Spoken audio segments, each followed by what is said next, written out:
Hi friends, welcome to my channel. ಇವತ್ತಿನ ನನ್ನ recipe mutton keema. ಬನ್ನಿ ಹೇಗೆ ಮಾಡೋದು ಅಂತ ನೋಡೋಣ. ಮತ್ತು ಅದಕ್ಕೆ ಏನೇನು ಇಂಗ್ರೀಡಿಯೆಂಟ್ಸ್ ಬೇಕು ಅಂತ ನೋಡೋಣ.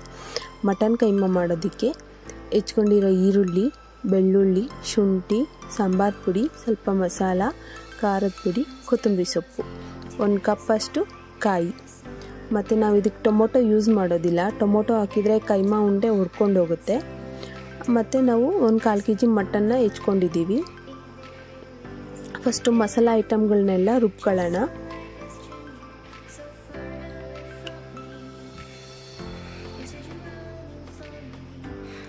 ಕೊತ್ತಂಬರಿ ಸೊಪ್ಪು ಹಾಕ್ಕೊಳ್ಳೋಣ. ಉಳಿದಿದ್ದ ಮಸಾಲ ಪದಾರ್ಥಗಳನ್ನೆಲ್ಲ ಹಾಕ್ಕೊಳ್ಳೋಣ ರುಬ್ಕೊಳ್ಳೋಕ್ಕೆ.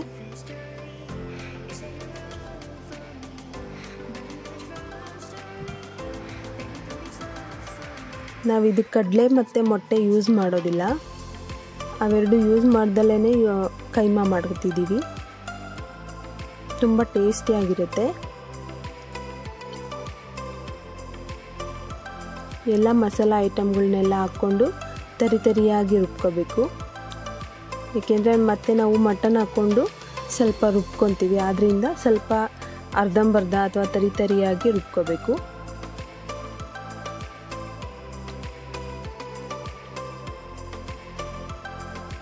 ರುಚಿಗೆ ತಕ್ಕಷ್ಟು ಸ್ವಲ್ಪ ಉಪ್ಪು ಹಾಕ್ಕೋಬೇಕು. ಮಸಾಲೆಗೆ ಹಾಕ್ಕೋಬೇಕು ಉಪ್ಪು.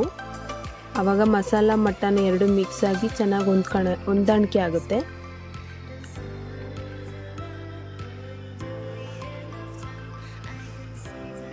ನೋಡಿ ಫ್ರೆಂಡ್ಸ್, ತರಿಯಾಗಿ ರುಬ್ಕೊಂಡಿದ್ದೀವಿ. ಇವಾಗ ಹೆಚ್ಕೊಂಡಿರೋ ಮಟನ್ನ ಹಾಕೊಳ್ಳೋಣ.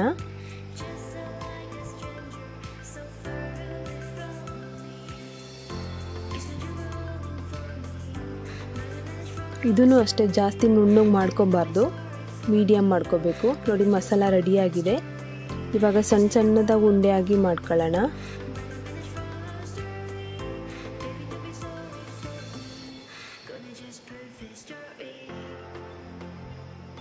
ಕೈಗೆ ಅಂಟ್ಕೊಳೋದಿಲ್ಲ, ಅದು ತುಂಬ ಚೆನ್ನಾಗಿರುತ್ತೆ. ಈ ಥರ ಒಂದ್ಸರಿ ಟ್ರೈ ಮಾಡಿ ನೋಡಿ. ಬನ್ನಿ ಇವಾಗ ಹೇಗೆ ಮಾಡೋದು ಅಂತ ನೋಡೋಣ.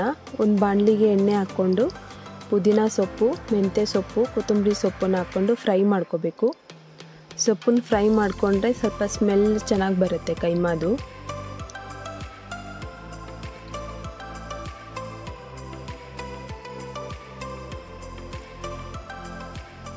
ಇವಾಗ ಮಾಡ್ಕೊಂಡಿರೋ ಕೈಮಾ ಉಂಡೆಗಳನ್ನು ಒಂದೊಂದೇ ಹಾಕ್ಕೊಳ್ಳೋಣ.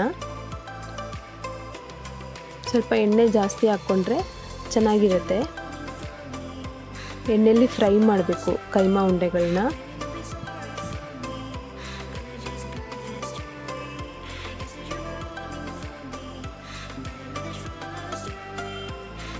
ನೋಡಿ ಫ್ರೆಂಡ್ಸ್, ಎಷ್ಟು ಚೆನ್ನಾಗಿ ಬಂದಿದೆ. ಒಂದು ಕೈಮಾನೂ ಒಡೆದಿಲ್ಲ.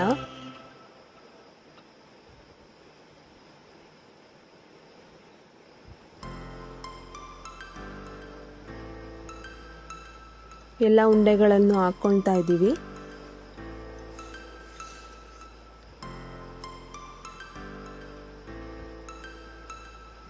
ಇವಾಗ ಸ್ವಲ್ಪ ಎಣ್ಣೆಯಲ್ಲಿ ಫ್ರೈ ಮಾಡೋಕ್ಕೆ ಬಿಡಬೇಕು, ಒಂದು 5 to 10 minutes. ಆಮೇಲೆ ಸ್ವಲ್ಪ ಮೇಲೆ ಕೆಳಗೆ ಆಡಿಸ್ಬೇಕು. ಈ ಥರ ಸ್ಪೂನಲ್ಲಿ ಮಾಡಬಾರ್ದು. ಒಂದೇ ಸರಿ ಸ್ಪೂನಲ್ಲಿ ಮಾಡೋಕ್ಕೆ ಹೋದರೆ ಕೈಮಾ ಉಂಡೆಗಳೆಲ್ಲ ಒಡೆದೋಗ್ಬಿಡ್ತವೆ.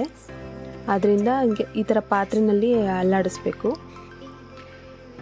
ಎಣ್ಣೆಯಲ್ಲಿ ಫ್ರೈ ಮಾಡಿದ್ರೆ ಸ್ವಲ್ಪ ಬ್ರೌನಿಷ್ ಥರ ಬರುತ್ತೆ. ಆವಾಗ ಸ್ವಲ್ಪ ಬೆಂದಿದೆ ಅಂತ ಗೊತ್ತಾಗುತ್ತೆ. ಆವಾಗ ಸ್ವಲ್ಪ ನಾವು ಮಿಕ್ಸಿ ಮಾಡ್ಕೊಂಡಿರ್ತೀವಲ್ಲ, ಆ ತೊಳೆದಿರೋ ನೀರನ್ನು ಅದಕ್ಕೆ ಹಾಕ್ಕೊಳ್ಳೋಣ. ಯಾಕೆಂದರೆ ಅದರಲ್ಲೂ ಮಸಾಲ ಇರುತ್ತೆ. ನೀರನ್ನು ಹಾಕಿ ಸ್ವಲ್ಪ ಕುದಿಸ್ಬೇಕು, ಒಂದು 5 to 10 minutes. ಆವಾಗ ಫುಲ್ಲು ಮಟನ್ ಕೈಮಾ ಚೆನ್ನಾಗಿ ಬೇಯುತ್ತೆ.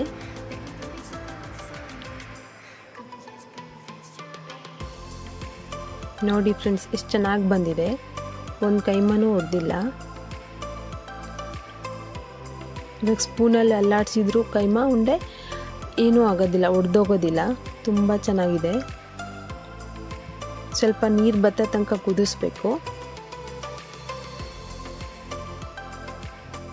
ಒಂದು 5 minutes ಕುದಿಸಿದ್ರೆ ಸಾಕು, ನೀರು ಬತ್ತುತ್ತೆ. ನೋಡಿ ಫ್ರೆಂಡ್ಸ್, ರೆಡಿಯಾಗಿದೆ ಮಟನ್ ಕೈಮಾ ಉಂಡೆ. ಒಂದ್ಸರಿ ಮನೇಲಿ ಟ್ರೈ ಮಾಡಿ, ತುಂಬ ಚೆನ್ನಾಗಿರುತ್ತೆ. ಇಷ್ಟ ಆದರೆ ಲೈಕ್ ಮಾಡಿ, ಶೇರ್ ಮಾಡಿ, ಸಬ್ಸ್ಕ್ರೈಬ್ ಮಾಡಿ. Thank you for watching. Bye.